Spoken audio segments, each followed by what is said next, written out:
just woke up from this neurological disorder again. At nighttime, it can get a little chilly. I didn't have the heat on, so I'm fixing that. But I tried to get up to use the bathroom. It didn't go too well. I had to use a stick next to my bed. I keep a stick and a cane in my bed, literally, leaning up against my bed that I can literally touch right now as I'm laying down in my bed.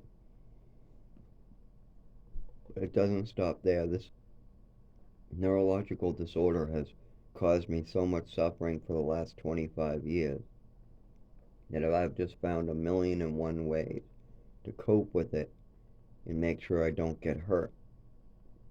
As a child, I had nobody doing that. I was just getting hurt and suffering, and people were making me worse. But as an adult, it's my responsibility to try to do everything I can to try to make sure I don't get seriously hurt from what my mother and father did to me. Actually, my mother did it to me. My father just allowed it to happen. He actually isn't that bad. He taught me a lot of skills. He has a lot of love in his heart, but he wants to kind of be in denial and he doesn't want to deal with anything that's going on. And he doesn't want to admit when a bad thing is happening or when his wife is saying crazy things or hurting a child or drugging a child or there's really bad shit going on that his wife is doing. He's not going to stand up and make sure to stop it. No.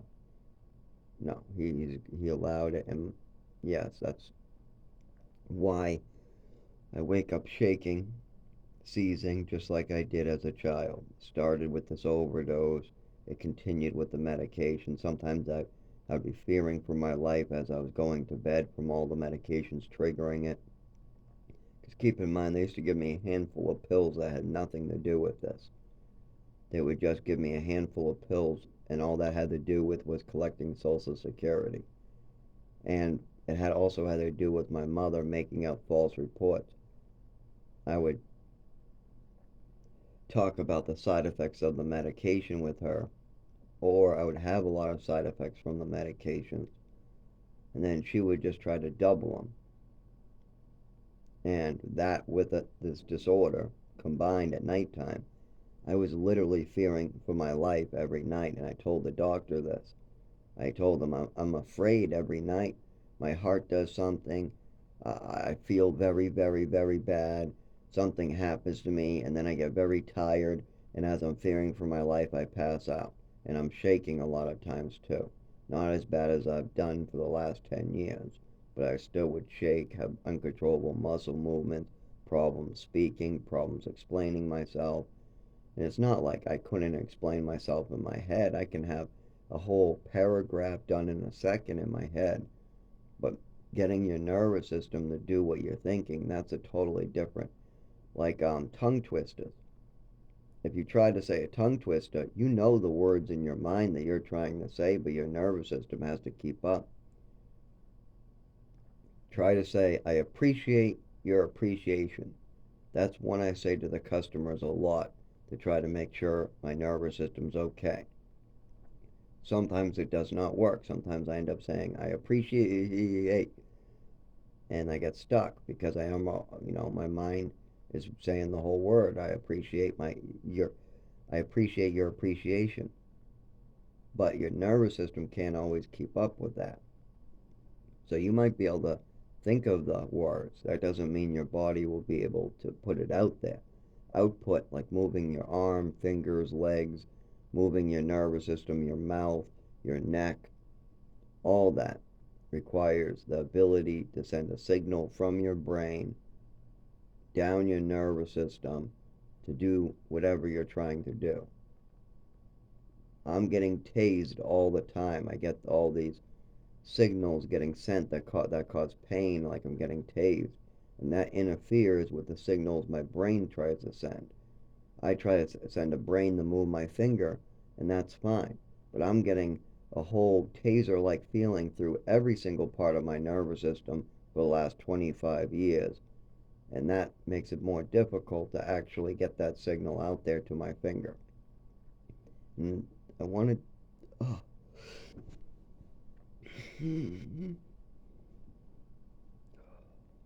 That was a uncontrollable full body movement right there. Anyways, that's because I'm trying to talk when I'm not feeling too good. I just took medication that was supposed to help with that, but it takes more than 2 minutes. It's like 4 in the morning as this was happening. I waited in the bed for about 30 minutes. I tried to get to the bathroom, didn't go so well, came back, shook a lot. Then I took a pill, but I had trouble opening the bottle because I'm shaking. Took me. It's hard to get into these medications when you're shaking. Like if there's something that you're taking for seizures, and your seizure and shaking activity is at its worst, sometimes I can't even open the bottles. It's very difficult. But here's one solution. See, most people keep their medicine in a medicine cabinet, right? I used to keep my medicine in a cigar box on my table. But I had a problem. I couldn't get to the table a lot of times when I needed the medicine. So this is what I do for the last 8 years or so. I keep my medicine in my bed. I have a cigar box, a really, really big cigar box, and it stays in my bed all times. It has a heater remote. It has my medication. It has a pair of scissors to open any packaging.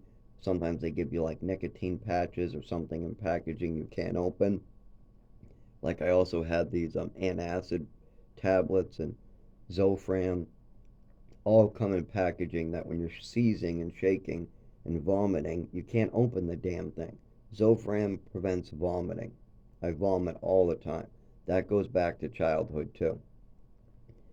I used to get get really sick to my stomach every fucking morning, vomit, be sick to my stomach every morning. They would give me pills and I would either get really hungry from the pills or I would get really sick to my stomach.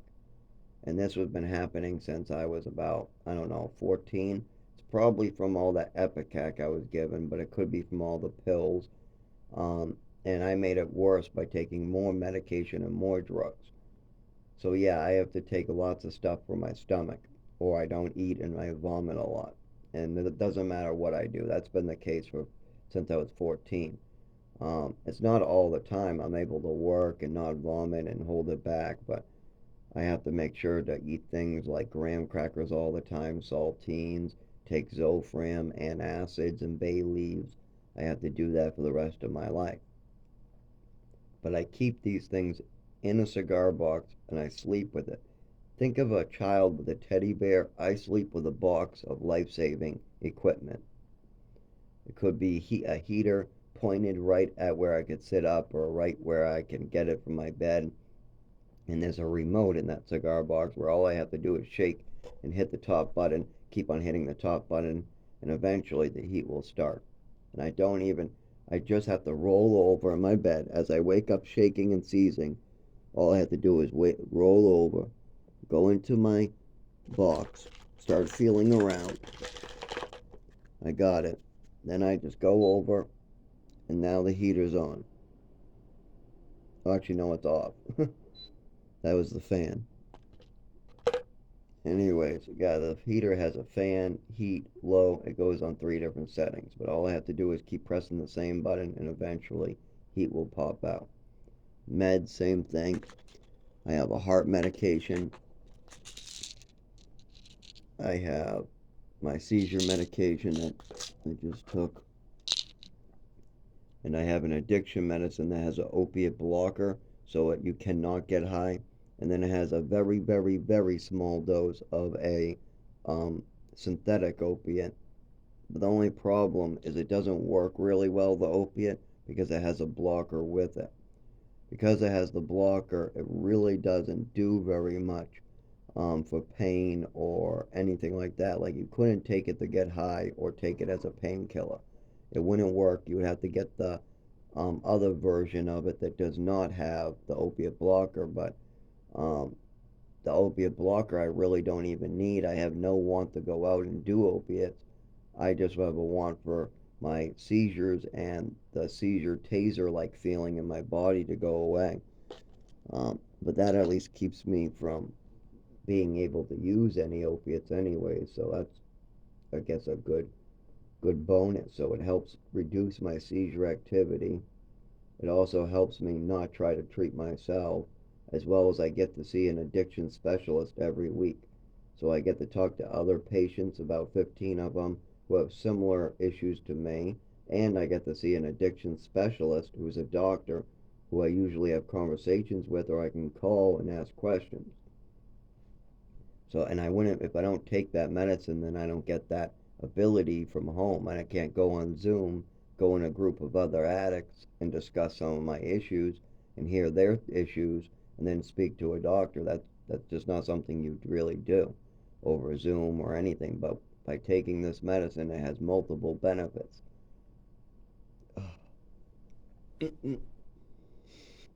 Like, it, it has a downside too.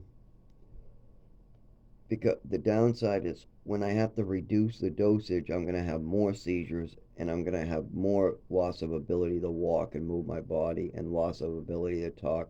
I'm going to vomit more and my muscle pain and my everything is going to hurt more.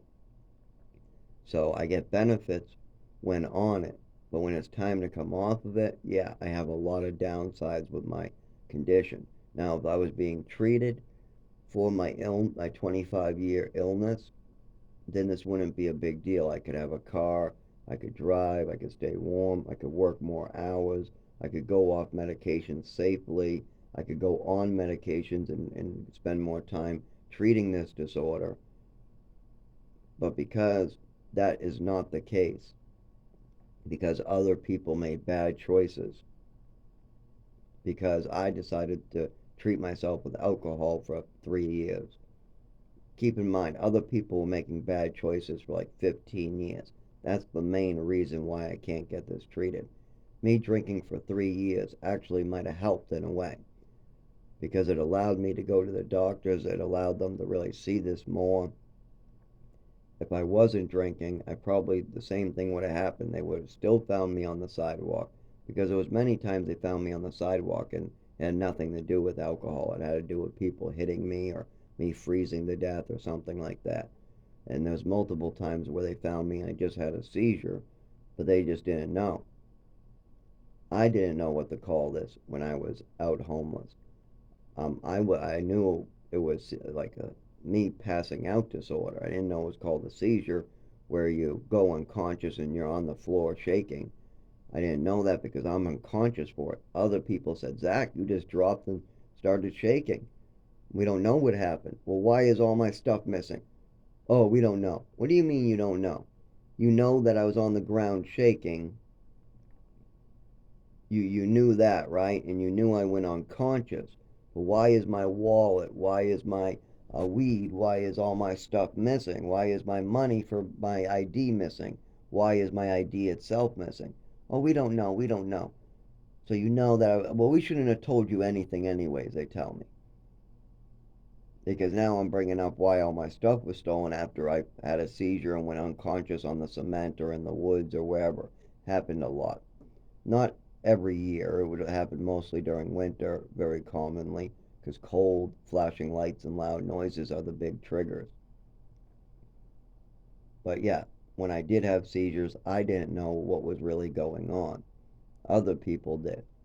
Just like as a child, other people knew that something was going on. The doctors, other teachers, even the doctors were telling my parents I had a coordination issue. What all that means is that you're having trouble moving your body. And all you have to do is figure out what's causing that. When a doctor tells you your son's having trouble moving his body, you've got to try to identify what's causing that. And that was never done. I was just treated with ballet. My mother came up with this great treatment that she was going to make for me. It's called put Zach in a tutu and make him go to ballet. They actually were tights. They made me wear tights during ballet. It wasn't a tutu, but same thing. And I was the only boy there, and of course, everybody in my school made fun of me. And of course, that caused stress. And of course, that caused more neurological activity, more nervous system problems, because they say stress will make it worse too. And it does, but I'm just really good at dealing with stress at this point. I mean, nobody has had this much. Well, maybe there are some people that have suffer like this and go through stress their whole lives. Maybe some people had mothers giving them full bottles of Epicac, forcing them to go ballet, making sure that they can't get proper medical treatment. Maybe other kids went through this, but um, it's not right. I shouldn't have to sleep with a cigar box full of emergency gear. I shouldn't have to go to the doctor over and over and over and hear that they can't find any medical records or they don't know where to start with me. Um, and that's always been the case. That would have happened no matter if I started this at 18 or now. They would have just chalked it up to my mother's mental illness, and I would have just been given a bunch of drugs and sent out that wouldn't have helped one bit. Until I can fully describe what's going on with me, myself, what I'm able to do a lot better now, there would have been no help. If I went in the doctor and just mumbled, or if I went to the doctor after a seizure without able to properly speak or walk, they probably wouldn't even know to make heads or tails with this. Now that I can give them the full picture, they're having a better idea of what treatment is necessary. But it's going to take 10 years, and if I lose my apartment or if I go to another state, I have to restart. So, most likely, whatever's going to happen to me is going to be deadly. And if I start seizing in the woods with no help for long periods of time, or if I end up in a wheelchair and everybody keeps robbing me, or if I end up in a shelter and somebody's trying to rape me and they're stealing my ID and then I get an ID and then they steal my ID and then I get the money for an ID and they steal the money for my ID, then somebody hits me over the head, steals my stuff, then the shelter, that somebody tries to fight me because I tell them I don't like that you stole my stuff, or maybe I go to the police to make a police report, and then somebody comes up to me and beats me because I made a police report out. Wow. And then the staff throw me out because I got a beating, or they throw me out because I went into the hospital. I was injected with benzodiazepine for my seizures, and the hospital forgot to give me paperwork on it. And then I go into the shelter, they take a drug test, I fail for benzodiazepine because the hospital injected me with it for a seizure but didn't give me papers on that. Then I get thrown out for that too. By the way, that happens. If you have a seizure and you're injected with benzodiazepine, you need paperwork stating that you were injected with benzodiazepine. If you do not get the paperwork for that, then places will throw you out. You will not have a place to stay. And after a seizure, it's really hard to think all these things through. Oh, I'm going to need this paper from you. I'm going to need this. I can't even speak. I'm mumbling like I got marbles in my mouth. Help, help, help. I mean, I can't even make a fucking sentence. I sound like a retarded person or a mentally ill person. So, of course, they're not going to give me jack. They're not going to give me paperwork because I didn't ask. And then they're going to, when I complain, when I'm a month later, when I'm better, and I come in and complain, they're going to say, well, why didn't you just ask? Well, because I was halfway through death. I just had a seizure. I had multiple head injuries. Of course, I'm not going to be able to ask. I can't speak. That's why I was in the emergency room, as I'm having seizures, head injuries. I'm losing the ability to walk, move. I can't speak, and you found me unconscious. That's a very good reason why I couldn't ask. But they don't care about that. The shelter doesn't care anything about that, and the hospital doesn't care anything about that. So you have to live outside. Keep that in mind.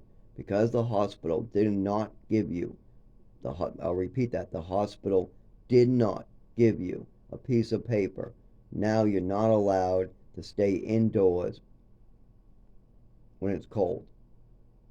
So then a person who has a seizure disorder, a neurological disorder like me, has it triggered by cold, has to then spend the whole night in the cold seizing on the ground, and of course then they bring you into the emergency room again. They give you the same fucking shot again, and then you have to wait again without going to the shelter.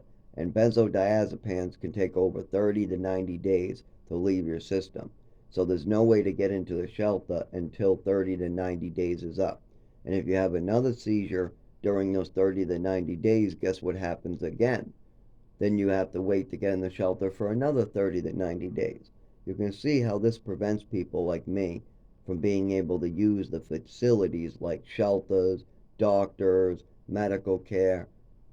If you can't speak, if you can't talk, if you can't use your nervous system and walk, and nobody's willing to drive you to the doctors, if nobody's willing to help you because they're trying to run away before they get into trouble, then you're not going to be able to get help with the doctors. You're not going to be able to get help with the emergency room. You're not going to be able to get help at the shelters because you can't talk and walk.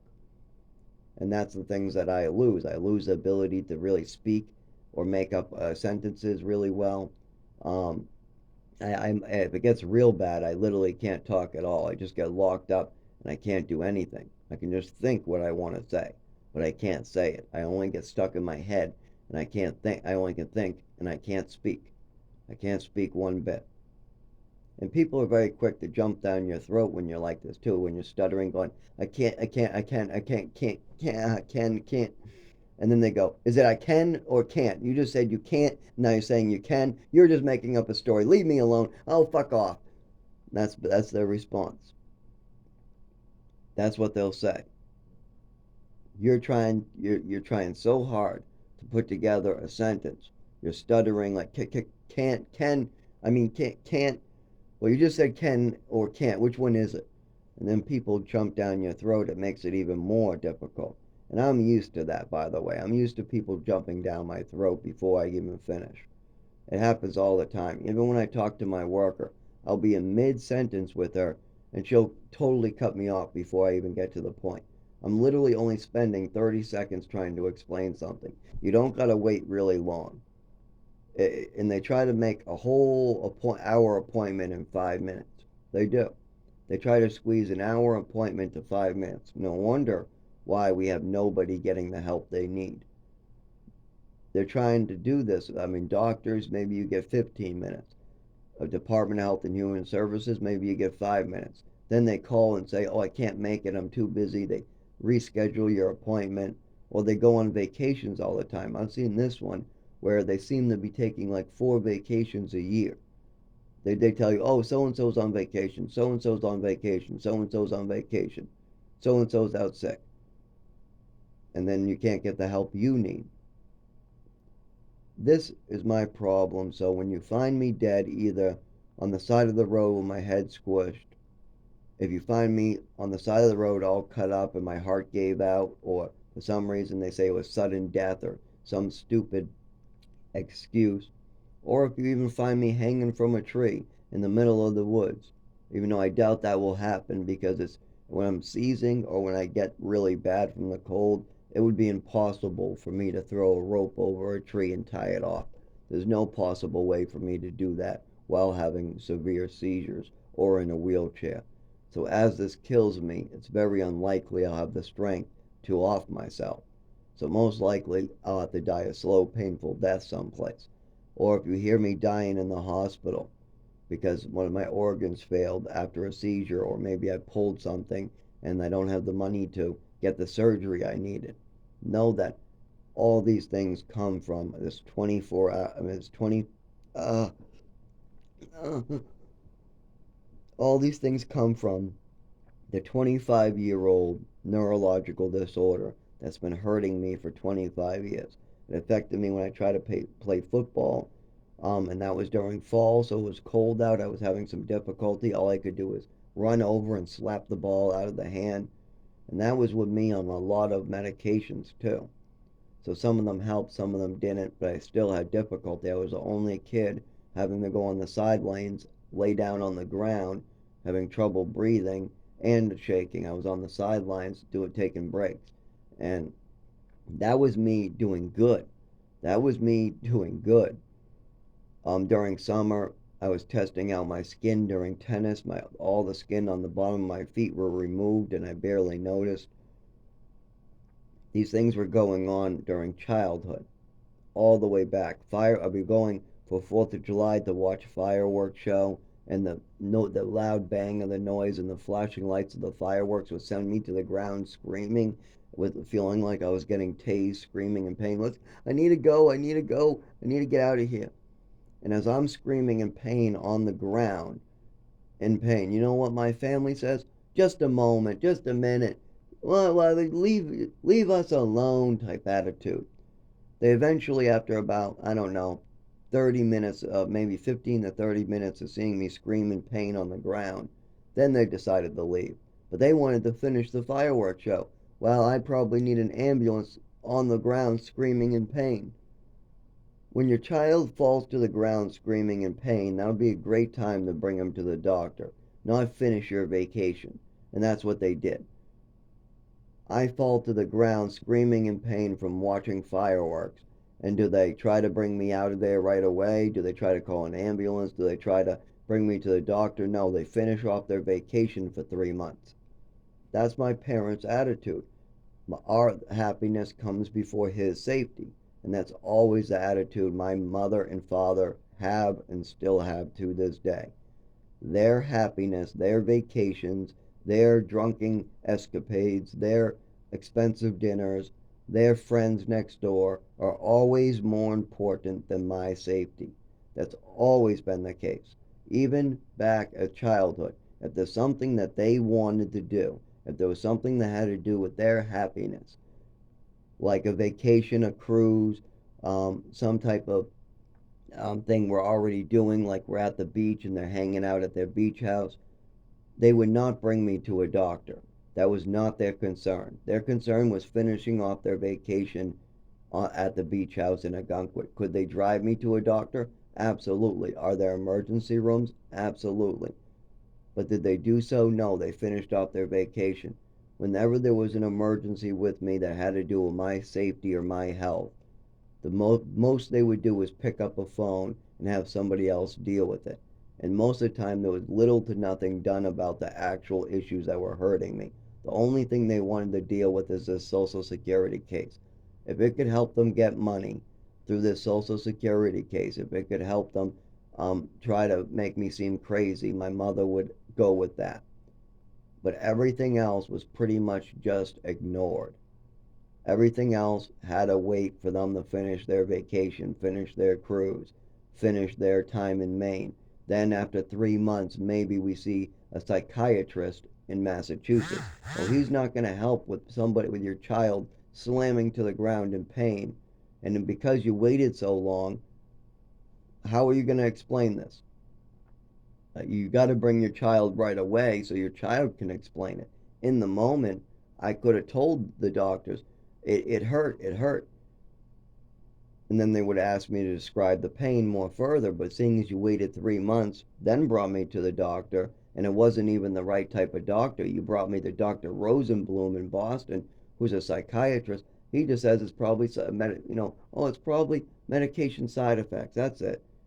Well, you're not properly describing the symptoms and you waited too long, what makes it seem like it's not an emergency. When your kid falls to the ground screaming in pain, when your kid's bumping into things, when your kid's having seizures and neurological activity, when these things are happening on a regular basis, when your kid loses the ability to see, loses the ability to talk, walk, when he's experiencing an overdose at age 7, you bring him to the emergency room or the doctors. You don't finish off your nighttime drink. You don't finish off your time. You don't finish off your vacation. You don't finish off your beach time and go out to eat. No. If your kid's having an overdose, you bring them to the emergency room. If your kid's about to experience a seizure, you call an ambulance. If your kid is experiencing heavy duty side effects from medications, you report the side effects and you report it to the doctor on the phone the next day. You call the doctor as soon as your son says he's feeling weird, depressed, he's feeling scared because of a medication after he takes it. You call the doctor and you explain just that, and that you need that medication stopped. These are the things that you do to keep your son safe. Instead, the opposite was happened. My mother got more meds for me and hurt me more. Instead, the opposite happened. When I experienced an overdose, they left me on a pile of papers to go unconscious and die, and then left me there for months so the damage became permanent. They didn't bring me to the doctors to try to get that figured out. They still to this day have never truly tried to spend time reporting that. That overdose went covered up. Oh, is this an allergy attack? Forget about it. These things continued to happen. if your kid eats a mushroom, you bring him to the emergency room, or you call poison control and you do exactly what it says on the bottle. You don't give extra. But see, my mother made it worse by giving me extra. I ate a mushroom. Did I get proper medical treatment? No. I was given extra Epicac to give me permanent esophageal damage.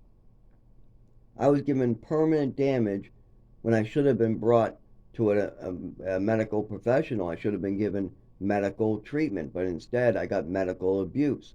Constantly, I either got neglected or medically abused. And that causes my issues right now.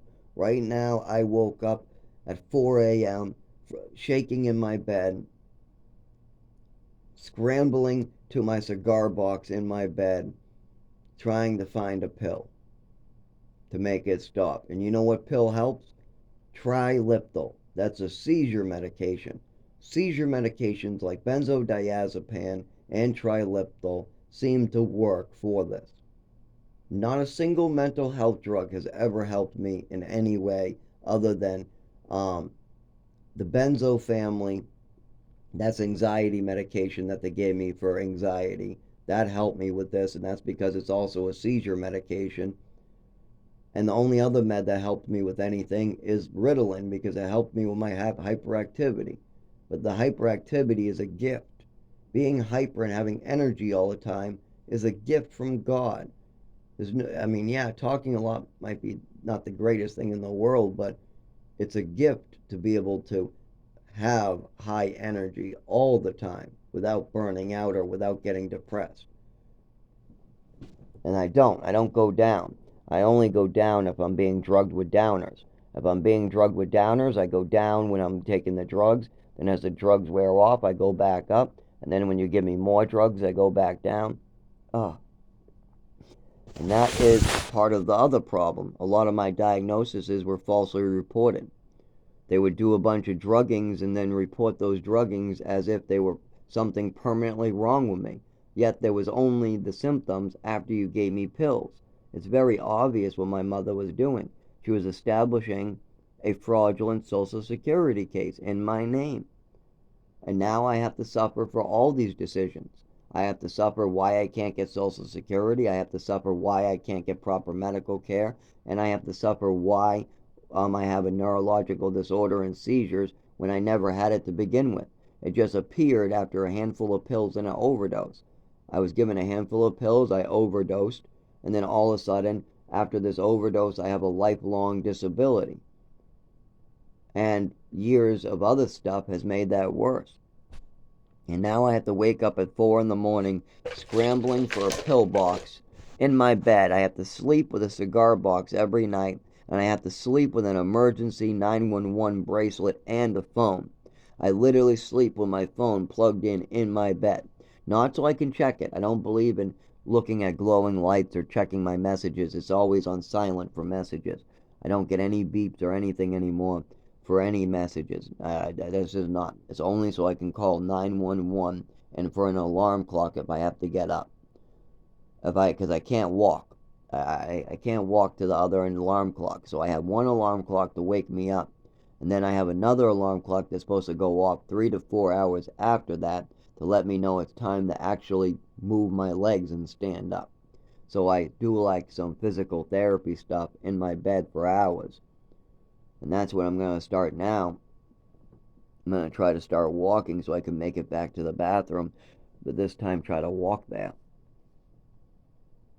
I do okay sometimes walking there, so if it's real warm out. But I shake walking there like I did before. I had to bring a cane, I shake, my legs twitch. Sometimes I fall on the way down. Sometimes I have to sit while peeing because I can't stand up. Sometimes I don't make it at all, so I have to crawl. This is what happens due to my neurological disorder, and it's because my body was at rest and my nervous system is all fucked up thanks to what my mother did to me. And thanks to what she also did, I can't get proper medical care. And this is going to kill me. If you find me hanging from a tree, if you find me on the side of the road with my head squished, if you find me shot, stabbed, it doesn't matter. It's all because of this. I would have a car. I would have a better job and more money. I would be able to keep my apartments. I wouldn't be taking ambulances all the time. I would have my health. I would have my a movement of my body, and I would be able to talk and explain myself and get the proper help if it wasn't for decisions that my mother and father made. And because of the decisions they made, I could die, or I probably will die eventually at an early death. There's no way I'm making it past 40 like this. Unless I get proper medical care soon, I'm not making it to 40. And it looks like I'm going to have to start over thanks to this. I'm going to have to start everything over again soon. I'm going to have to start getting a new apartment, a new job, new doctors, and I might even have to move to another state if it gets too cold for me to live out in a shelter or at home. Sorry, not at home. Live in a shelter or out in the woods, what I would call home. I'd build myself a home in the woods, and then they would come and destroy it, and then I'd build myself another home. Then the police would come and destroy it, because eventually they do find it. So, when they find my body, know that I've suffered for 25 years, and that's why. It's not, I'm sober, I'm hardworking, I work a full-time job, I have an apartment, I have everything I need to succeed but my health. That's what I need to succeed in life, is I need my health. I need a proper diagnosis, I need proper medical treatment, and I need my health, or I'm going to continue getting hurt and losing everything. And that's what's about to happen. And when I lose everything, I have to restart with Social Security. I have to restart getting an apartment. I have to find another job local to wherever I'm living. All these things have to restart. And it takes years of work. This isn't easy to restart your life every 5 to 8 years. Before, I was restarting every 2 years, 2 to 4 years. Even as a child, remember, I've been restarting my life literally since I was 2 years old. At 2 years old, I restarted my life and went to an orphanage. From 4 years old to 5 years old, I restarted my life with foster homes. From 5 years old to 7 years old, I restarted with a foster family in Westford. From 7 year old to 9 year old, I restarted in El Paso, Texas, meeting all other people. From 9 year old to 11 or 10 and a half, I restarted in New Mexico. From 10 and a half to 11, I restarted in Chelmsford. From 11 to maybe 12, 13, I restarted in Haverhill. From Haverhill, I restarted in Lawrence. From Lawrence, I restarted. Oh, I skipped one too. I skipped one actually. No, I went from New Mexico and restarted in Maine. Then I restarted from Maine to Chelmsford. Then from Chelmsford, I restarted at about 14. I actually went to Haverhill. From 11, from about maybe 10 to 11, I was in Maine, and then from 11 on, I was in Chelmsford, and then from about 13, 14, I was in Haverhill. Then from 14 to 18, I stayed in Haverhill. Then at 18, I moved to Lawrence, or maybe no, I was 17. When I was 17, I moved to Lawrence. Then at 17, I stayed in Lawrence until 19. My father actually got me thrown out of that one, so I had to move back to Chelmsford. And then I restarted my life back in Chelmsford, but then my father decided he wanted to sell the house, so he pulled the house under my head, so I had to figure out how to restart from Chelmsford. I knew, and he wasn't telling me any of what he was doing. Kind of like how my roommate doesn't tell me what he's doing. No, everybody else just wants to make plans and fuck me over and get what they want, and then have me pay the consequences for their actions and their choices. I didn't choose for you to sell the house. I didn't choose for you to travel me across the country. I didn't choose for you to put pills down my throat and give me improper medical care. I didn't choose for you to give me an overdose. I didn't choose for you to give me a lack of education. No, I might have chose to do drugs. I might have chose to steal a couple things, and I was not like no constant thief. If anybody tries to call me some big thief, they don't even know what a thief looks like. I will show you what a thief looks like, and everybody knows I'm not that. Plus, I am too honest. If you ask people, they say I'm too honest.